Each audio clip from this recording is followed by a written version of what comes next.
Niseme ya kwamba wale sita waliongezwa katika mlango wa nyuma katika jopo linapotafuta atakao kuwa ni makomishona katika IEBC, kwamba ni jambo ambalo tayari inaonyesha ya kwamba kuna njama ya kuja kuhujumu maoni ya wananchi ninapofika mwaka 2027, kwa sababu kama kuna watu ambao walikuwa wametuma barua za kupewa kazi, walituma na wakaitwa kufanywa interview, wale ndo walikuwa nafaa kupewa nafasi kipatikana, lakini kuongezea watu wengine juujuu watu sita wakati wale wengine washafanywa interview na ni kinyume ya sheria, ni kuonyesha kwamba pale 2027 tunapofika kutakuwa na issue. Lakini ningewaambia namna hii, haijalishi ni nani yako pale katika mmetaweka pale katika hawe ndio mwenyekiti ama commissioner IEBC. Hata kuna wale wengine walikuwa wanaitwa Cherera 4 walikuweko na bado serikali ya UDA ilishinda.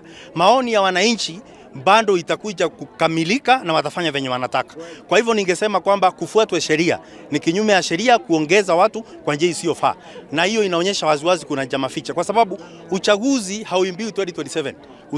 Uchaguzi unaanza kuimbiwa wakati kama huu kunafanywa interview ya wale watakuwa